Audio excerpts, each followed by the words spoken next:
یاد کیجئے اگر اصحاب کہف نے ایمان کو چھوڑا ہوتا تو اللہ تعالیٰ ان کا ذکر نہ کیا ہوتا. سورہ کہف کے اندر آیت نمبر 13, 14, 15 نحن نقص علیک نبأہم بالحق انہم فتیۃ آمنوا بربہم وزدناہم ہدی وربطنا علی قلوبہم اذ قاموا فقالوا ربنا رب السماوات والارض لن ندعو من دونہ الہا لقد قلنا اذا شططا ہؤلاء قوم اتخذوا من دونہ آلہہ لولا یاتون علیہم بسلطان بین فمن اظلم ممن افترى علی اللہ کذبا. اصحاب کہف مطلب غار والے بوڑھے لوگ تھے, بزرگ لوگ تھے, بچے تھے, نوجوان تھے. کتنے تھے؟ 3 یا 5 یا 7 تھے. ارے کیسے وقت میں اٹھے؟ اللہ کا نام لینے والے. بادشاہ نے دربار کے اندر بلا لیا, حاضر ہو گئے اور کھڑے ہو کر کہا ربنا رب السماوات والارض, ہمارا رب وہ ہے جو آسمان و زمین کا رب ہے. ہم انسانوں کو رب نہیں مانتے, اللہ نہیں مانتے. یہ طاقت کس نے پیدا کی؟ اللہ تعالیٰ نے. چند نوجوان تھے, کہنے لگے یہ ہے ہماری قوم جو اللہ کے علاوہ کسی اور کو پوج رہی ہے. اس سے بڑا ظالم کون ہو سکتا ہے جو اللہ تعالیٰ پر جھوٹ باندھے؟ اس سے بڑا ظالم کوئی نہیں ہے. یہ کیا؟ وہ بادشاہ ایسا تھا دقیانوس کہ وہ لوگوں سے کہتا تھا کہ لوگ چڑھاوے چڑھائیں, کیا کریں, اس کی پوجا کریں. نہ, ہم لوگ پوجنے والے نہیں ہیں. نوجوانوں نے کہا ارے جب نوجوان اللہ کے لیے ہو جائے تو اللہ تعالیٰ ایمان کی حفاظت کرتا ہے. 309 سال تک اللہ تعالیٰ نے ان کو سلائے رکھا. 309 سال کے بعد اللہ نے زندہ کیا.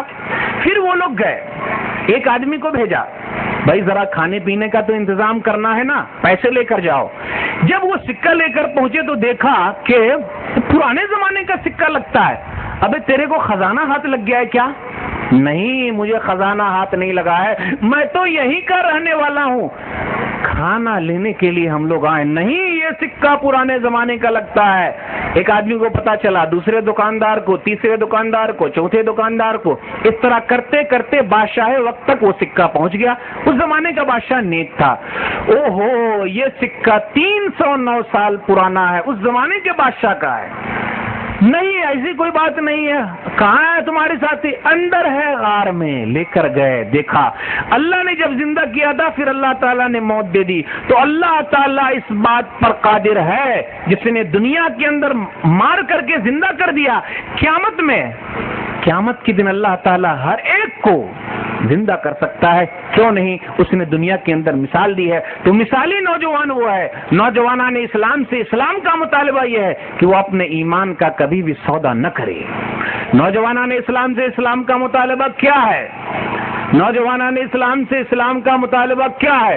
ارے اسلام کا مطالبہ تو یہ ہے کہ وہ اپنی جوانی کو رب کی عبادت میں لگا دے, جوانی کو دیوانی میں نہ گزارے, جوانی کو چوراہے پر کھڑے ہو کر غیروں کی بیٹیوں پر آواز کسنے میں نہ گزارے.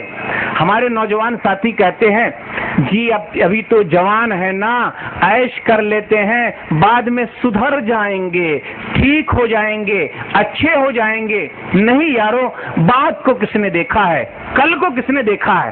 آج کا کام کل پر نہ ڈال. کر جوانی میں عبادت کاہلی اچھی نہیں, کر جوانی میں عبادت کاہلی اچھی نہیں. جب بڑھاپا آ گیا کچھ بات بن پڑتی نہیں. بوڑھے ہونے کے بعد کیا ہو پائے گا؟ جوانی میں توبہ کرنا پیغمبرانہ کام ہے. سب سے عام چیز تو یہ ہے جوانی کی عبادت. اس لیے آدمی کو چاہیے کہ وہ آگے بڑھے. یاد رکھیے قیامت کا دن ہوگا, صرف اللہ کا سایہ ہوگا, کسی کا سایہ نہ ہوگا. اللہ اپنے سائے میں کس کو جگہ دے گا؟ دوسرے نمبر پر کس کا نمبر آتا ہے؟ ایک حدیث کے اندر آیا, صحیح بخاری کتاب الحدود کتاب نمبر 86 حدیث نمبر 6806 باب نمبر 19 باب فضل من ترک الفواحش. سبعۃ یظلهم اللہ یوم القیامۃ فی ظلہ یوم لا ظل الا ظلہ.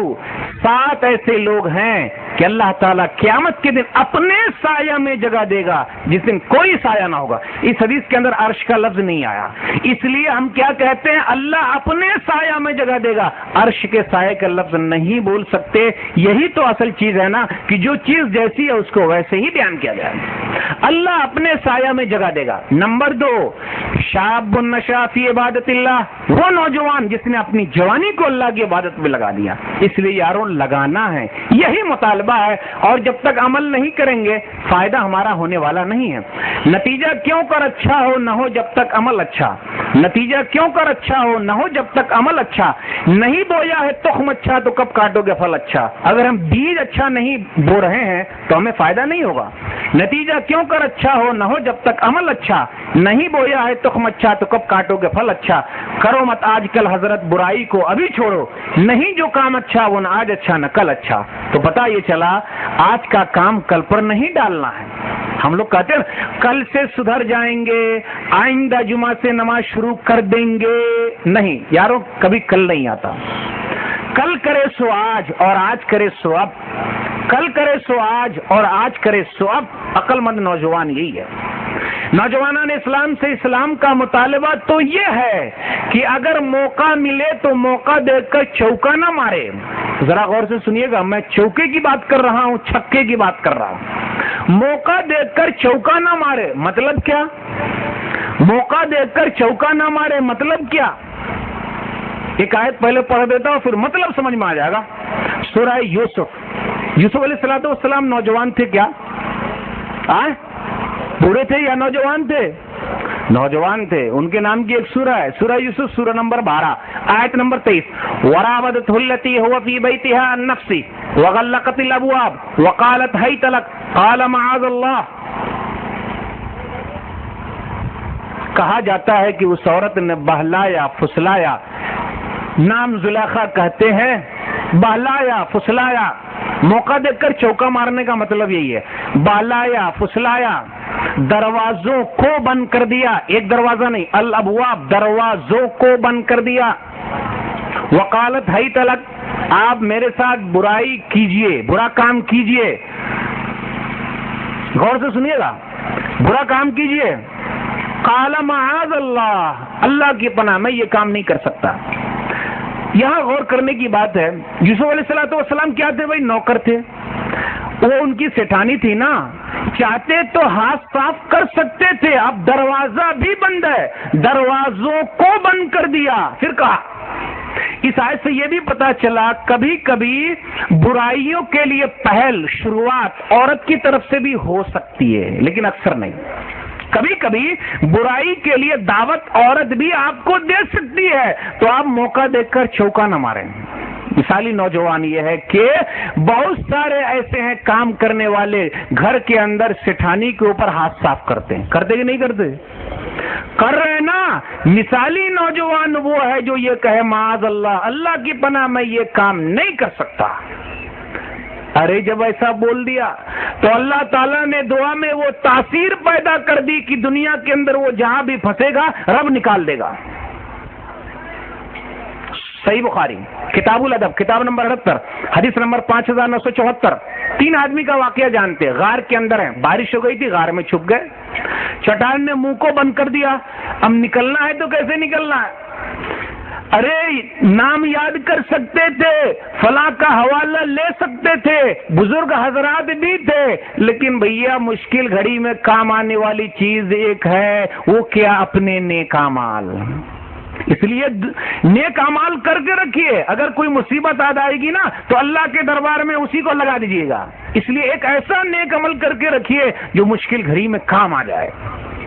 اس سے یہ پتا چلے گا کہ ہمیشہ برائیوں کے لیے دعوت عورت کی طرف سے نہیں ملتی. اس سے یہ پتا چلے گا جو نیک عورت ہے وہ کبھی بھی آپ جب اس کو بہلائیں گے تو آپ کے چنگل میں پھنسنے والی نہیں ہے. ایک واقعہ کیا ہے, ایک آدمی تھا, وہ ذکر کرتا میری چچازاد بہن تھی, میں نے بہت بہلایا پھسلایا, اچھی بھی تھی خوبصورت بھی تھی, لیکن کبھی ہاتھ نہیں لگی. ایک مرتبہ بیچاری پریشان ہو گئی تو ہاتھ لگ رہی ہے. معاہدہ طے ہو گیا, اتنے دینار دے دیے جا, مطلب پیسے اتنے دے دیے جا, پھر آپ برائی کیجیے. جب وہ برائی کے ارادے سے بیٹھا اور برائی کرنا چاہا تو دیکھیے کتنی دیندار عورت ہے.